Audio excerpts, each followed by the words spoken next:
Hello everyone, sorry for the attire, it's freezing here and I'm a little bit sick. So what do we do when we're sick? We learn some Torah, because Torah is the cure to everything. Um, at least it helps you on top of the medicine if you need to make some ishtadlut to get healed, but the Torah always gives you more energy, especially when you teach it. It flows through your veins. I mean, that's my personal experience. Okay, so I want to discuss something actually that might appear obvious, but the truth is, I think we miss it all the time. If I would ask you, what is the greatest joy that one should expect into this world? What should be the thing you think the most on the top of your top list of 5 of the most happiest moment you can have in this world, right? So you think, okay, to be close to God, obviously that's a given, but family, marriage and all that, yeah, those are part of it. But what's the top one? Top one, and here we have right there, every morning for those who say Tikkun Chatzot or say Tehillim, what do we have? I think it's Tehillim 52. Actually, I'm not 100% sure. I think it's 52. You can double check the article, but it's the first one, the first Tehillim in the first psalm in Tikkun Chatzot, or before we bench, before we eat food. And it says, Al Neharot Bavel, on the rivers of Babylon, famous from the song, on the rivers of Babylon. Okay, but terrible tune for such a Tehillim. Okay, what it says here? Everybody says it all the time, but I don't think people realize. Im eshkachech Yerushalayim tishkach yemini. If I forget Yerushalayim, my right hand should be forgotten. Meaning, the right hand is my love, the chesed, my chesed. תדבק לשוני לחיקי אם לא אזכרכי, אם לא אעלה את ירושלים על ראש שמחתי. Here is the key sentence. My tongue should be attached to my palate. If I don't remember, if I don't put up, I don't elevate Yerushalayim on the head, on the top of my joy. So you want to know what should be on the top of your list? What you wish constantly that that'll be the happiest day of my life is Yerushalayim. You have to think Yerushalayim. So Yerushalayim, what is Yerushalayim? And remember, that's what we read when we're at the wedding. That's what we read whenever there's a great joy. We eat the great joy. We just woke up in the morning, great joy. We were basically resurrected. And all the times we say this Tehillim, this psalm, or this sentence to remind you that every joy that we experience here is just a taste for you to understand what the greatest joy of all is. The greatest happiness, not just joy or pleasure, it's happiness.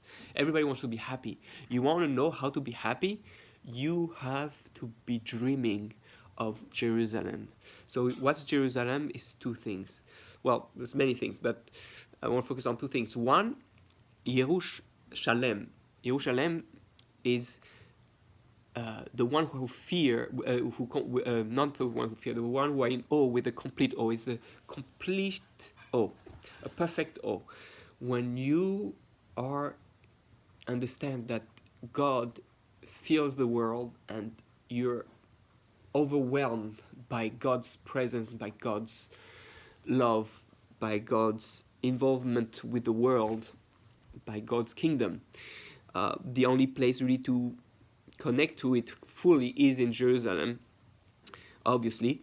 And then the other part so we're saying that we have to purify ourselves. If we want to really be happy and really truly happy and experience joy almost all the time, we have to connect to that Yerushalayim concept, the physical and the spiritual. So in order to connect to it, we have to work on our character traits. Remember, that's the most important. Refine your character traits and refine your connection with God. That's what Mesilas Yesharim says. Refine your character traits and refine your perfection of connection with God. Those are the two things you're created for. And number two is the physical Yerushalayim. We should all dream and want to live there. We have to understand that this is where the true peace will come from, where God will reunite everyone. And it's a call. And it's in Tikkun Chatzot. It's the first one of Tikkun Rachel. Who is Rachel? Is the one who is in exile and who cries for the Jewish people. And it's for the prophet who are crying and telling the Jews, you want to be close to God, you have to be dreaming of Jerusalem, of being there, or living there, of celebrating God there. It doesn't come without challenge. But how much of a focus? Each time you have a joy during your day, remember, that's just a taste of being in Jerusalem with God, with the Bet HaMikdash. Living there is breathing, is being in God's land. There's a different hashgacha, there's a different providence when you live in Israel. And that's why it's so intense and so hard to live there, because everything is like, the two extreme opposites, chesed and gvura, kedusha and tuma. So, but we have to realize that. So try, each time you have a joy, you eat something, great, say that verse, or the Tehillim. Each time you go to a wedding, you go to a bar mitzvah, you go think, don't forget, this is just a taste of what it means. It's a preparation of what it means to be in Jerusalem. And start dreaming, start planning to go to Jerusalem. That should fill your heart. We say in the Shmoneh Esrei, Kivinu v'tzipinu kol hayom. Kivinu, we hope. The Sephardi said tzipinu, not necessarily Ashkenaz. Tzipinu is a vision. All day, the rebuilding of the Jerusalem, I constantly hope for it. Constantly, kol hayam. So it's so important. We have to make sure we don't forget that. Remember that originally they were supposed to be 4 prayer a day. We do 3, right? But there was to be a 4th prayer, which is the first one actually the second one of the day. You have Ma'ariv and then Tikkun Chatzot, then Shacharit and Mincha. So technically, every morning should start with that, so that we refocus on what's the ultimate goal. My ultimate goal in life and mission is to reach that level of Yerushalayim, spiritually, emotionally, and physically. So when you say Shmoneh Esrei, remember about that. Remember that pasuk. Maybe make a note of that pasuk. Al Rosh Simchasi. This is the top, my climax of my joy and of my happiness. And if you can relate to that, then learn about it. Learn about Jerusalem, what it means to have a temple and all that. So sometimes we say the word, yes, but we don't feel it. You have to feel it. You have to dream it. You're like, I can't wait. I want to go to Jerusalem. I want to connect. I want to pray there. I want to rebuild the temple. I want God to be here. And it's not so easy, because sometimes we say, no, I don't want Moshiach to come and all that to be rebuilt. Like, I have so much to work on. I have to fix my character traits. I'll have no more free choice like I have now when Moshiach come. I need some more time. So what's the answer? The answer is, I believe it's the Chofetz Chaim who says that we don't wait for God to come for us. We want it for God Himself. We want God to have God's glory in the world. And I nullify myself. I'm only important as far as God is important, and therefore I want my God's glory to be revealed into the world. And if that will bring God's glory to the world, then I'm happy to be there too. That's all what I want. It's purely chesed, purely about the other, like a marriage, not purely just about me, and which is selfish. So that's why we still want Moshiach to come, even though we're not ready.